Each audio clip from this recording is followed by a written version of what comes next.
Hello, kind people. This is Dmitry. Welcome to my weekly listener recap. And today we're going to look at this puzzle. And as you can see, it's a circular one. Now, this year is rather unusual in many ways. In particular, we already had three setters, no less, being repeated within the year. So we had two paddocks, two apts, and two hawks. And now we have a second circular puzzle of the year. The first one was not by Samson, it was by Arcadia, and the Arcadia one was among the harder listeners of the year and was a very satisfying puzzle, definitely making my top 10 of the year. Not sure whether it's sort of squeezing into my top 5 at the moment, but quite possibly. So that was the one on the reading room in the British Museum, which then relocated and became British Library at St Pancras. So, so this is yet another circular, and as I said in that video, I'm usually not a big fan of circular grids. But yeah, let's have a look at this one. So it's called Going Round in Threes, and the preamble goes as follows. Rings 1, outermost, 3, 5, and 7 will contain information about a man and representations of 3 of his works. 5, 4, 3, and 2 words respectively, 2 rings in each direction. So some of them you have to read clockwise, and some of them you have to read counterclockwise. One of these rings is in a foreign language and must be covered appropriately. In radio clues, the wordplay leads to the answer to be entered jumbled with an extra letter that is not entered in the grid. These letters spell out 4 hints, 1 for each of the thematic rings. So it's rather typical when you have a circular grid that you have jumbles, or yeah, at least some of the answers are jumbled. So why is that? I guess it's just these constraints that, you know, a letter here, sometimes they cycled as well. This is also quite common. But this letter here, right? I don't know why I put O here, but it sees 1, 2, 3, 4 answers, right? So whereas, oh, is it more than that? Yeah, I think it's, yeah, there's 4. So same goes for this letter here, which sees 4 different ones. And so, you know, these and these, they see 2, and this, so all 3 of those see 2 answers each, and this sees 4 answers. So, and because of that, I guess you need to have some unusual kind of entry methods. Now, how to start with those? Well, usually you are given some of the ring clues are normal, and indeed it is the case here. And here it actually was made somewhat easier by the fact that quite a lot of these clues are reasonably straightforward. So company incorporating eat quickly, turns out it's just IT, so this it within CO for company, and this means quickly in Latin. So what else? Like gum lapse again is to rear sin. So resin, that's a gum. Tiny amount in detective surgeons. It actually took me quite a while to get this, because I just didn't know this was a word, but apparently, yeah, these are pots. And so on. Elderly relative held by, nount is an old word for aunt, and these could go straight in the grid, right? So nount you just put here. And then you realize that, for example, if you get, you know,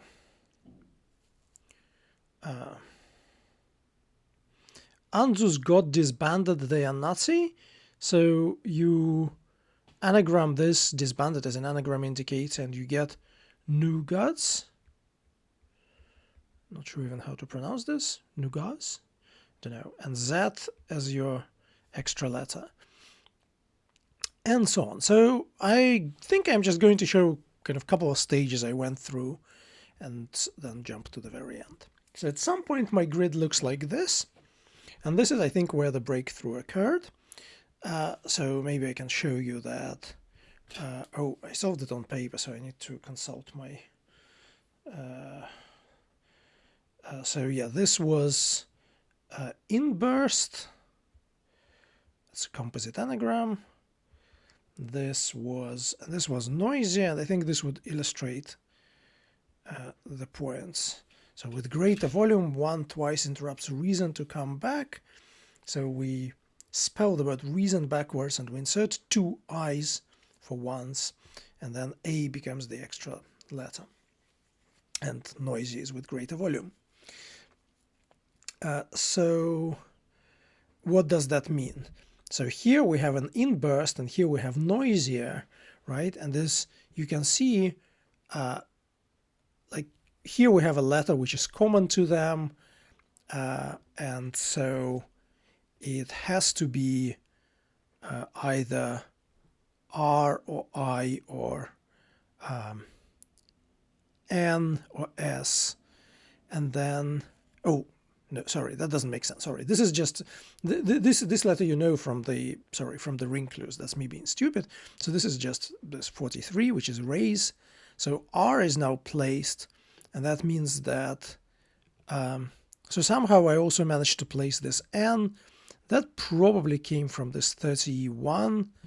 What was the 31? 31 was Leonian, which is the French, one for individual and Scotsman, and Leonian is someone who is born under the sign of Leo. So E from 1 is an extra letter here.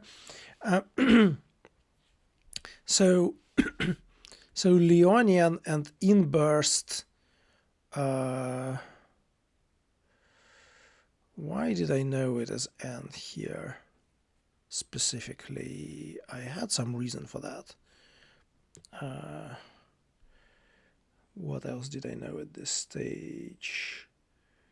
Oh, 28 I knew, but that doesn't give it.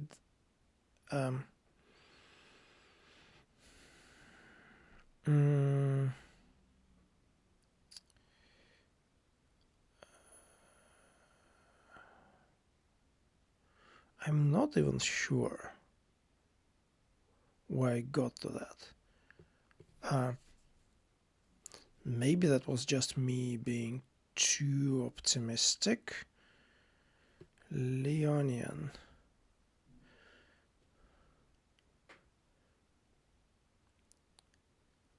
Oh, I think I somehow realized that these two have to be both S and I, and so thus this cannot be neither S or I, and the only other two candidates that are left in inburst are B and T, apart from N, and none of them is present in Leonian, so this has to be N. Yeah, I think that's how it works. And obviously the reason why these are S and I is because I have to, they have to be overlapping between inburst and noisier, but in noisier we already use the N, so the N goes here, and so this cannot be N from the noisier point of view, and so it has to be SI. Yeah, that's how it got there. So anyways, I got to this, and around this stage I realized that my extra letters were giving me this, and I thought that might be Waltz King. And then I looked at the Wikipedia page for Johann Strauss, and I realized that on the 25th of October, when the puzzle was released, it was his 200th anniversary. And that confirmed my suspicions that we're going to talk about Strauss and probably his waltzes. And the waltzes, and you know, as opposed to some other Strauss compositions, come from going round in threes title, I guess. And then I realized that the one in the foreign language that has to be entered, that has to be covered appropriately, must be the Blue Danube then.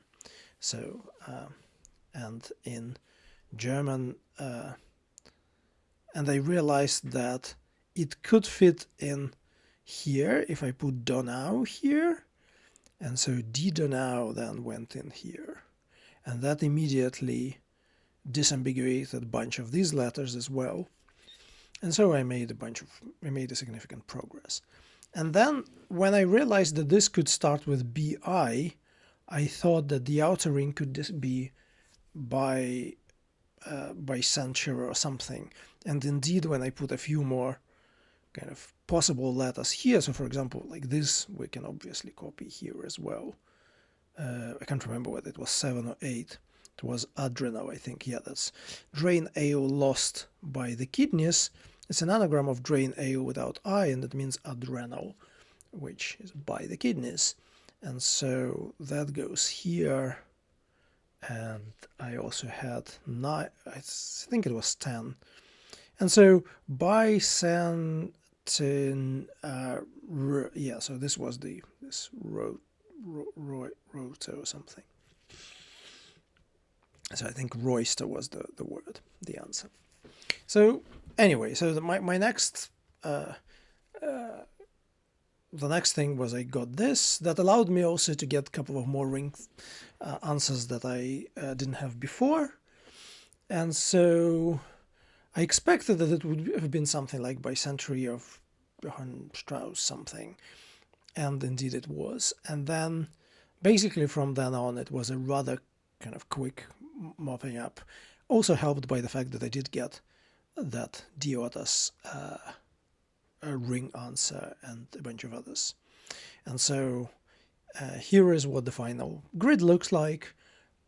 So you have indeed bicentenary of Johann Strauss Jr. in the outer ring, and then you have a bunch of representations of his work. So in this one you have Wine, Woman and Song. That's one of them. And then you have morning papers represented by Times, Guardian and Sun. A rather eclectic selection of those. I wonder whoever reads them in this combination. Not the Crossword fans. Don't think there is any Crossword in the Sun, and certainly not the decent one, if there ever is. I don't think I've ever opened it. Now, and in the inner one, you have die Donau and you have to color it blue. So I think this is the grid that you have to submit. So that was a rather pleasant sort of penny drop moment around this stage when I realized. I think I was greatly helped by this, because in the end I didn't even need like any of the other hints. I just, looked at the list of the waltzes and then the letters I had in the grid and made educated guesses, and they were right. So I didn't have to kind of. I got there with less information, so maybe it was on the easier side because of that. But I guess it's hard to judge when you have like all the radio clues are jumbled. You need to provide some foothold, and I guess I was lucky that I started solving from the beginning of the message, which immediately gave away Waltz King, rather than some other hint. I guess the circular is justified by the idea that you're sort of waltzing round, and also the idea that it does look a bit like an LP. So I guess in that way, like any musical theme might be justified, might be the justification for the circular grid. So, it's a decent listener, and I'm not unhappy about it in any way. But equally, I don't think it's kind of a serious contender for end of the year awards. So thank you for watching, and let's see what next week brings. Bye.